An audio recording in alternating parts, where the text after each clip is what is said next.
Alors Simon-Pierre, merci de nous accompagner avec ton orchestre La Tempête depuis le début de la soirée. Monte sur le... Moi j'ai toujours rêvé d'être sur un pupitre de chef d'orchestre. Alors c'est pas la première fois que tu participes à la Nuit de la Voix. Et en plus on peut dire que tu es un petit peu un enfant de la Fondation Orange, non? Ouais, c'est vrai que 2013 c'était la première année en fait de soutien. Je m'en souviens un peu comme si c'était hier parce que je m'y attendais très peu en fait. C'était une période déjà où j'avais monté mon chœur depuis un certain moment. Et puis, on était ce qu'on appelle un chœur amateur ou semi-professionnel. Et vous jouiez dans une cave, quoi. Et pas de climatisation. Ouais, ou des chapelles gelées plutôt. Ah, ah c'est bien aussi. Ouais, mais du coup, cette nouvelle-là, enfin, c'est arrivé à un moment où moi, je m'y attendais plus et on m'a poussé vraiment à faire ce dossier une énième fois, parce que c'était pas la première fois.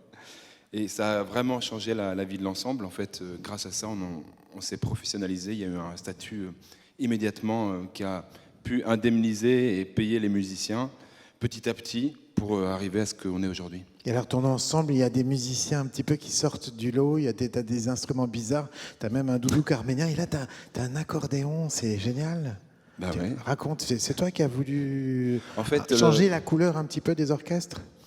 En fait, moi, mon orchestre, il s'adapte vraiment au projet. Et ici, il y a une patte orchestrale assez atypique parce que le projet qu'on défend principalement, en fait, au départ, ce qui s'appelle l'Enfant Noir, est hyper atypique. Donc, il a des couleurs que j'ai spécialement choisies, comme tu disais, le cornet, le bugle, l'accordéon, les voix, toutes les percussions, enfin bref. Il y a vraiment un ensemble hétéroclite qui s'adapte à chaque projet. Et là, on a travaillé pendant le confinement sur un projet qui s'appelle l'Enfant Noir. Alors raconte-nous un petit peu ce projet, vous allez nous en jouer une partie. C'est un projet en fait qui est né pour moi dans mes années d'études parce que j'étais vraiment fou d'un compositeur qui s'appelle Jean-Louis Florence, qui est mort malheureusement avant que je le connaisse, il y a une dizaine d'années, un peu plus maintenant. Et j'adorais tellement sa musique que moi j'étais organiste, donc je la jouais le plus possible, malgré qu'à l'orgue elle soit extrêmement dure. C'est vraiment ultra technique. Et j'avais un rêve fou. C'est un organiste qui se baladait aussi dans le monde entier. Et avec son orgue classique, il arrivait à tirer des sonorités. On entend presque, j'allais dire, de la nature, de l'Afrique qu'il adorait. C'est pas un compositeur lambda, c'est un gars très atypique qui, depuis le début de sa vie, a voulu s'affranchir un peu des codes et de l'école très difficile à l'époque de la musique contemporaine. Il est parti en fait en voyage et c'est ça qu'il a ouvert les oreilles et ouvert le cœur. Vraiment, c'est un vrai humaniste dans sa musique. Alors, tu as rassemblé certaines de ces musiques et tu as mis une récitante qui dit un texte d'un écrivain africain qui s'appelle Kamara Lai, qui lui a écrit un roman en 1953 qui a rencontré un très grand succès, L'Enfant Noir. C'est un roman.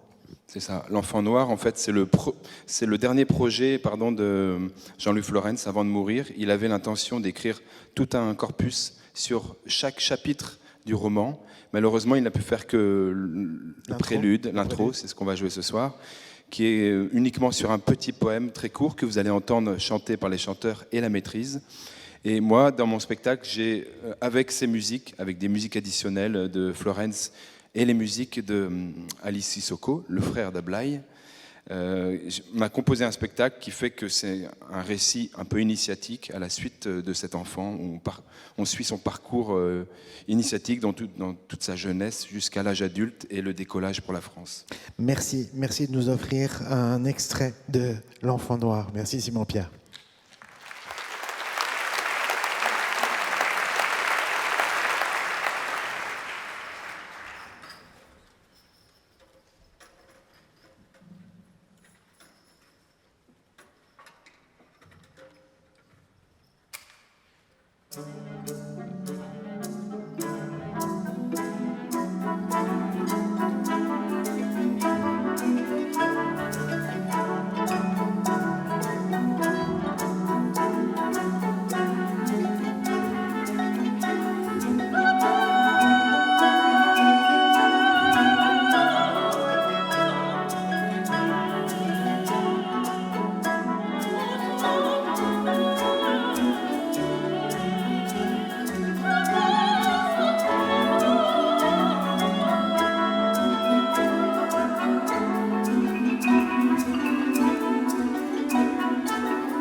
Amen.